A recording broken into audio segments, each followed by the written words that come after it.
Mystery House.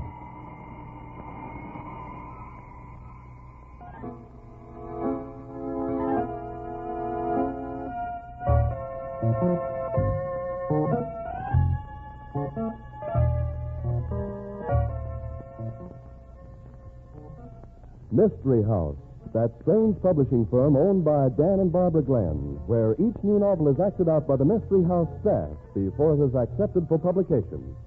Mystery House.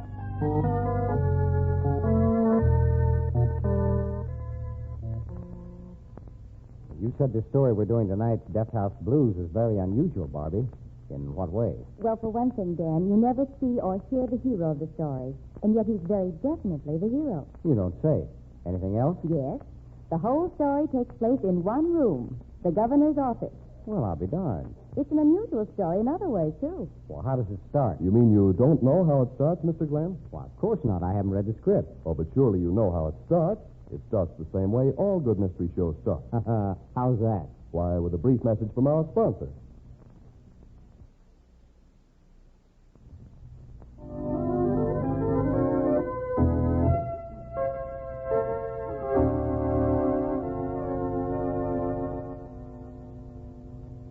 Okay, boys and girls, you all have your parts. Places, everybody. Set the scene, Tom.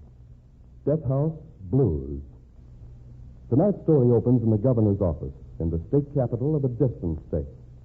Governor Burris is sitting at his desk as the dynamic Terry Rogan, criminal lawyer, speaks. The governor doesn't seem to like what he hears and says so. Great Scott, Rogan. You act as if sending this client of yours, this Eddie Banks, to the chair was a personal pleasure to me. Well, I think it is, Governor. You feel it's a popular thing to do. You think you'll get votes by letting this kid be killed for a murder he didn't commit. Oh, please now, Rogan. I'm not quite that bad. Just because you and I belong to different political parties. It's politics that keeps you from granting executive clemency, Burris, and you know it. The word has come to you that Eddie Banks is supposed to fry. Listen, Rogan, if you're insinuating that anybody tells me how to run my office... Well, take the stuffing out of your shirt, Governor. It's too late for me to be polite. The kid's supposed to go to the chair in an hour. I've been fair and patient with you, Rogan. I've granted 2 stays of execution. I've examined all the evidence thoroughly. You've played to the grandstand all through the appeal, and you know it. You've granted 2 stays because you knew it would keep the case alive in the papers and keep you in the spotlight. Now, let's not be nasty about this, Rogan. That isn't a sporting thing to say, and you know it. Sporting? You can talk about being sporting when a man's life's about to be taken? You're darned right I'm not sporting. As his lawyer, I'll hit with anything I have. If I could put you in that chair in his place, I'd do it. I'm sorry, Rogan. Honestly, I am. I rather liked your client the time I talked to him. Of course, his background isn't conducive to belief in his integrity, and I couldn't blame him for lying anyways when his own neck... He isn't lying, Burris. Try to get that through your head, will you? Look, the kid hasn't got a dime. I've been working day and night for the past 2 weeks trying to break this thing. Why do you think I'm doing it? A very touching speech, Rogan. I think you're doing it because you have political aspirations and you saw a good chance for a tangle with me. You as the champion of the oppressed, the fighter for the underdog. Oh, that's rotten, and you know it. Eddie Banks was convicted on circumstantial evidence. He didn't You have... like screaming about circumstantial evidence, don't you? Well, there's nothing whatsoever wrong with circumstantial evidence. For some reason, there's a popular belief that circumstantial evidence is bad. When circumstances combine to indicate that a man is a killer, he usually is. The court... Comstock, I wish you wouldn't walk in here unannounced like that. After all, this is the governor's office. Oh, stow it, Burris. I knew you and you were running for alderman. I've just been up to the big house. You saw Eddie Banks, Comstock? Yeah, he's taking it big. Got a last hour story from him. The boy's hard as nails, Rogan. What do you want here, Comstock? Why, I figured there'd be another last-minute stay. Maybe. Then you figured wrong. Eddie Banks was tried by a competent jury, and I'd be tampering with justice if Oh, nuts. You don't need to make a speech for me, Burris. And if you think I'd quote a line like that, you're crazy. Some of our readers might have sensitive stomachs. Now, see here, Comstock. You presume on your position as a reporter. What do you want here? Why, I've got a photographer outside. I thought maybe you boys could give me a good pose with Rogan banging his fist on the august desk, clash of legal minds, you know. Well, now, listen. Well, I don't know. you go straight. I suppose we might as well humor the press. Eh, Rogan? Oh, you go straight. Look, Burris, I've told you this is no cheap political trick with me. I'm arguing for this kid's life. He didn't kill that dirty rat, Bickford, and you know it just as well as I do. Well, the evidence, Rogan. Somebody framed Eddie. Framed him with phony evidence that doesn't even hold together. The cry of the man who gets caught from time immemorial. I was framed. Expecting anything that might make a good human interest sidelight, Governor? Why, Eddie Banks' sweetheart is supposed to see me at the 11:30. Last-minute request. She's waiting outside now, but who's the dirty little guy with her? What? Madeline's out there? Why didn't you say so? I thought you knew. Send her in. Okay. There's a true blue for you, that girl. The way she's stuck by Eddie is... Is what? Well, it's proof that Banks is innocent.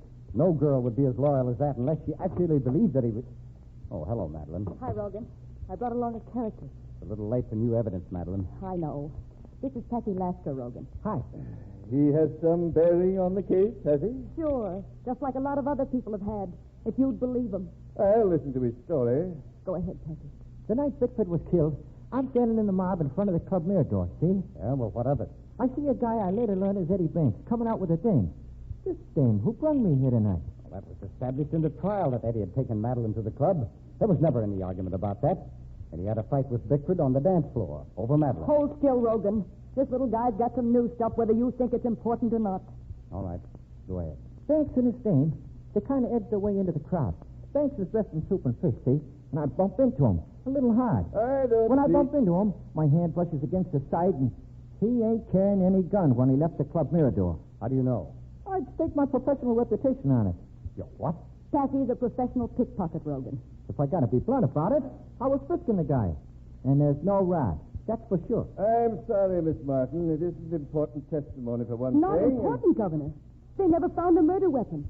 Bickford was shot, and they said it was Eddie who shot him, but they never found the gun.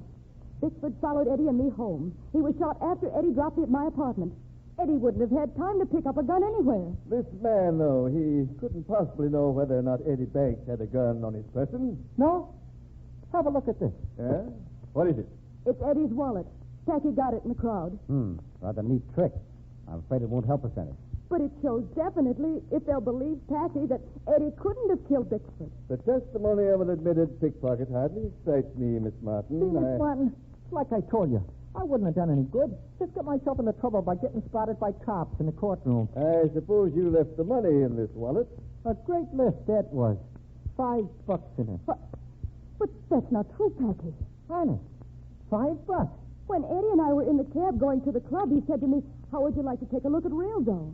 And he pulled out his wallet and showed me $5,000. Oh, look, lady, I never got no $5. I believe you, Patsy. And I'm pretty sure I know who got it. Who? Bickford. He was the guy who received the dough for the crooked politicians. That fight between Eddie and Bickford was a fake. It gave him a chance to wrestle around just long enough for Eddie to drop the $5,000 in Bickford's pocket. Eddie was paying off. If such a thing were true, it seems questionable. I mean, if there is a political payoff, why didn't Eddie Banks say something about it when he had his day in court? I don't know. But I'm going to find out. Yes, how? Hello? Warden? This is Madeline Martin at the governor's office. It's terribly important for me to talk to Eddie Banks right now. Oh, thank you. I'll have him call me right back.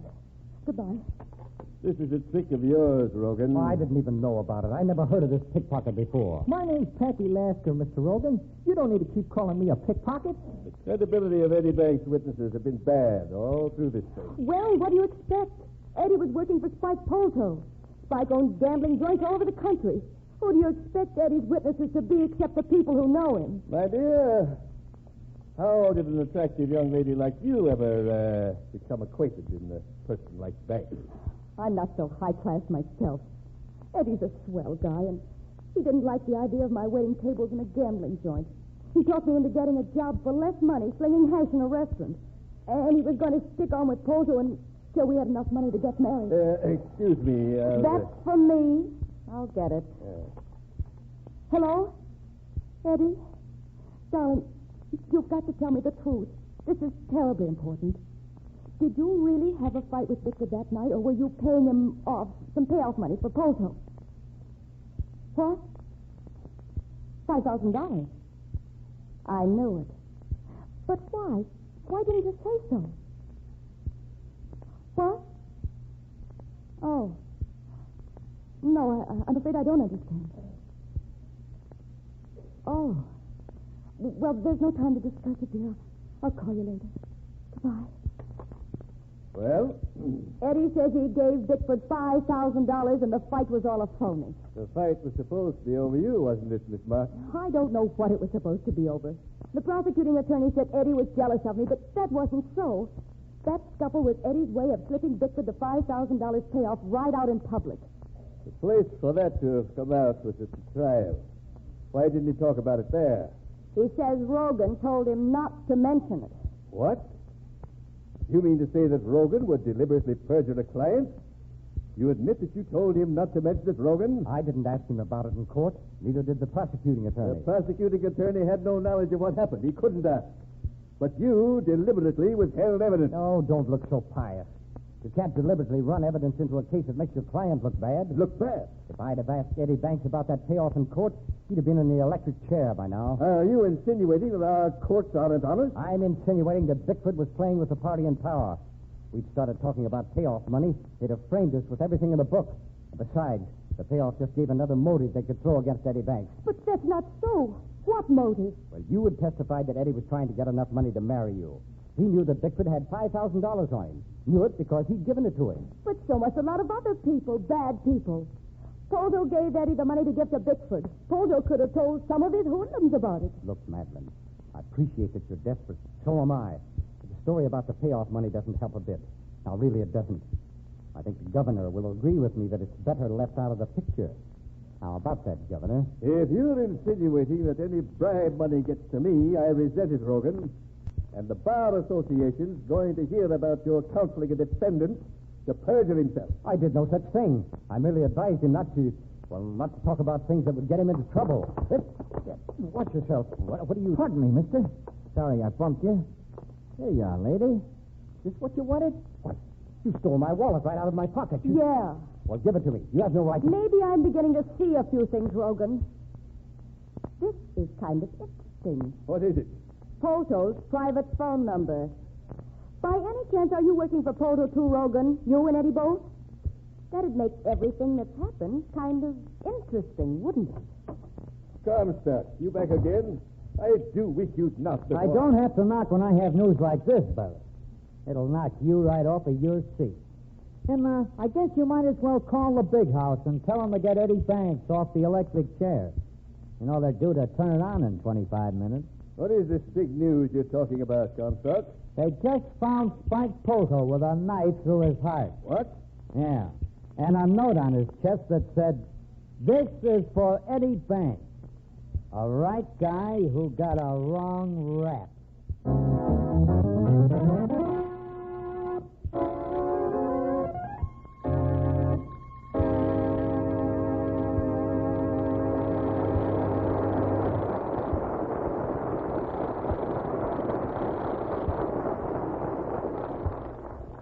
Is Eddie Banks guilty of Bickford's murder? And who killed Spike Polto, the gambling king? We'll find out in the second act of tonight's story. Meanwhile, here's a brief message from our sponsor.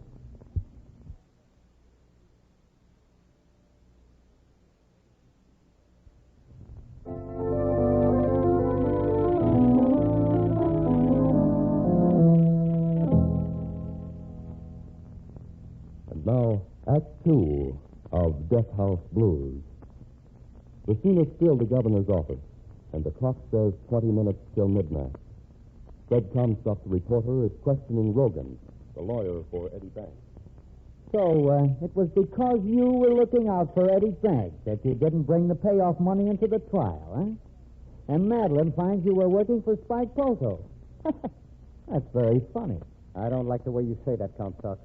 Sure, Polto hired me to defend Eddie Banks. Eddie was one of his boys. You've been spouting about how Eddie didn't have a dime, and that this was a labor of love as far as you were concerned. Why, you practically had me in tears. Look, what difference does it make whether I get paid or not? Important thing is to get the kid off. Now, he didn't kill Bickford. The looks of things now, one of Poto's boys did it, and Poto picked Eddie for the fall guy. I like your methods of operation less and less, Rogan. I was listening to you with some little favor. But now, you're just a gangster lawyer. A lawyer who covers up evidence not to defend his client, but to defend the man who's paying the bill.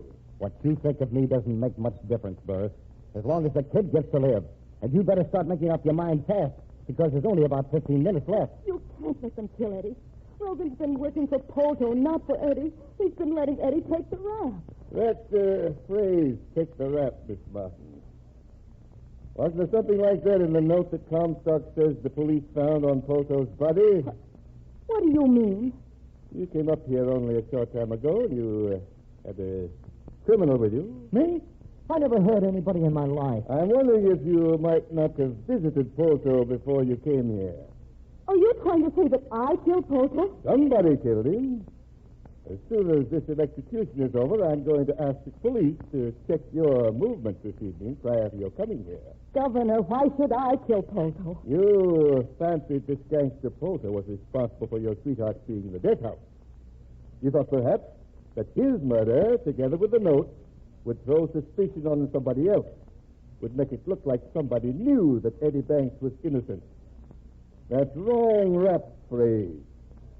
It's not too difficult a picture to grasp. Oh, for heaven's sake, Governor, it's just 12 minutes till they'll strap Eddie into the electric chair.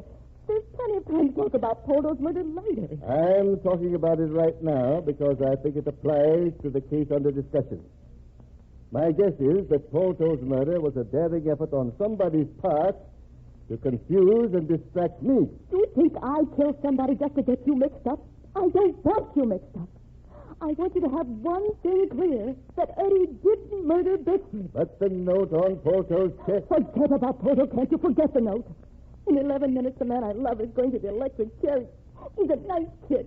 Even if he was working for crooks, he enjoyed life. We loved each other. I'm sorry for you, my dear, but I can't let my personal feelings allow me to turn loose a man who should pay for his crime. I've always felt there was a place for sentiment in law enforcement, but it isn't right or just to let any man get away with murder. Eddie didn't murder anyone, you fool. Can't you see what's happened? Maybe you better go outside, Madeline. You're getting hysterical. I'm going to have to work fast to get Eddie off now. You get him off? You never wanted to get him off. You never tried to get him off. Take her outside, Comstock, will you? She's cracking that. I guess you better, Comstock, at that. Pardon me, Jenks. I come here with the little lady, and she ain't leaving till she's darn good and ready. But you have the audacity to pull a gun in my office? Kind of funny, ain't it? Me, who always shied away from force. Who got into the dip racket because it didn't have no violence. Me, holding a gun on the governor of the state. Why, I'll have you thrown into jail for this. Okay, suit yourself. I've been in jail before, but the little lady's going to stay here as long as she likes. Thanks, Peggy. Now, I want you to listen to me, Governor. Rogan sold Eddie Banks out. He put on a great show trying to help him when all the time he was trying to hurt him. Rogan wants Eddie to go to the chair. Poto paid him to want that. The one really important point of evidence that could have helped Eddie, Rogan held out. He's given Eddie wrong advice right from the start. I'm leaving, Barrett. It's 5 minutes of 12, and this thing looks like a hot story to me. Boy, I can just see it. Gun-crazy pickpocket holds governor at bay while killer fries. Stop it! Don't talk like that! You ain't leaving, Bud. Not yet. If I had an opportunity to kill Poto, so did Rogan. Before I came up to your office tonight. Oh, you're out of your head. And you're wasting time that I could be spending in pleading Eddie's case.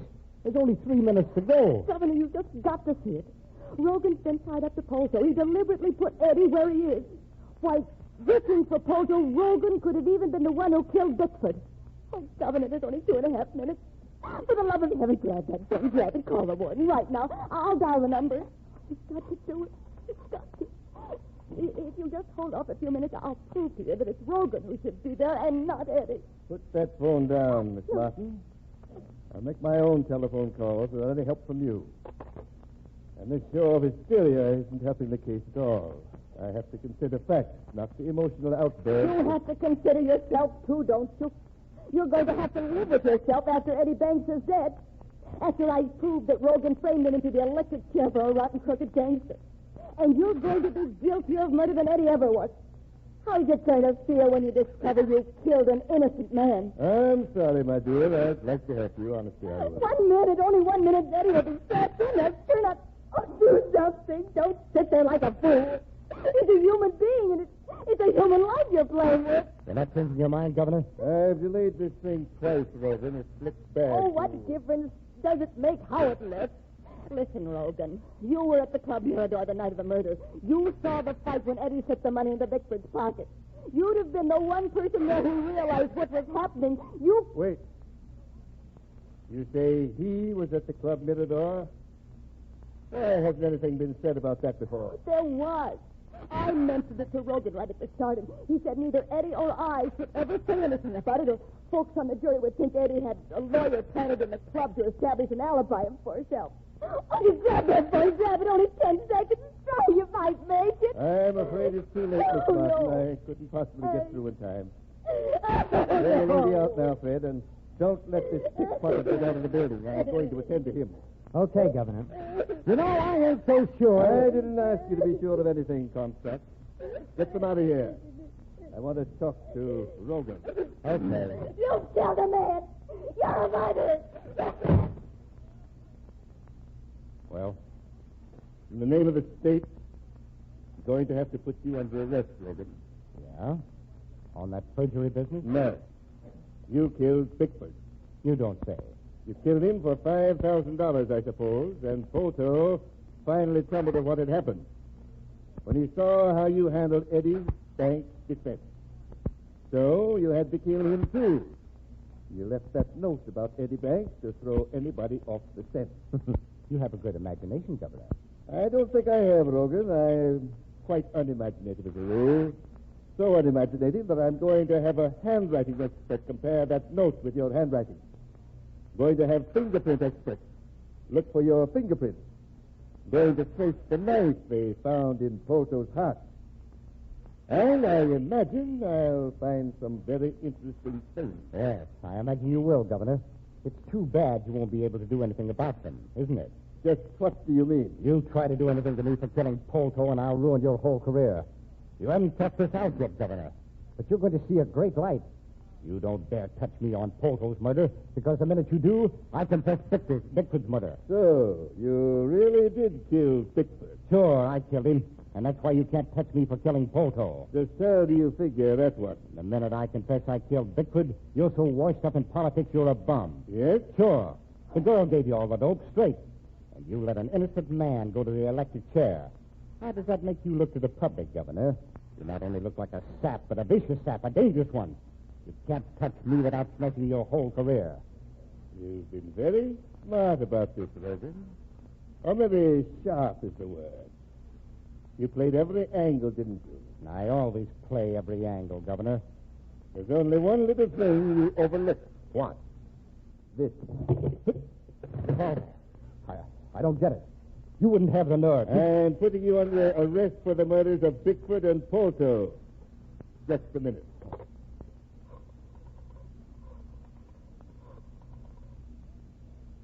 Hello. Warden, cancel everything. You can turn Eddie Banks loose now. Thank you. Huh. I don't get it. He was to be electrocuted at 1 minute past midnight. I know. Well, it's 8 minutes past now. 8 minutes past midnight by my clock, Rogan. What? I set my clock 15 minutes ahead tonight, Rogan. 15 minutes past. I had my doubts about the boy's guilt, even in spite of your bad pleading of his case. You tricked me. Yes. Yes, I tricked you. You know, it's going to be fun letting that reporter Comstock know about this. He said I was stuffy. I don't think I'm stuffy at all. Do you, Logan?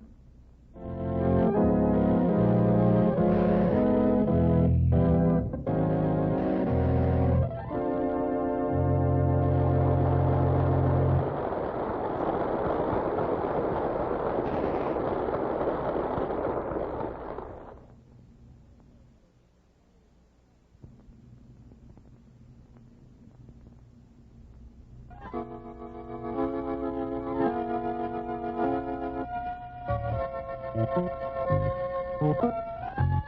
Thank you.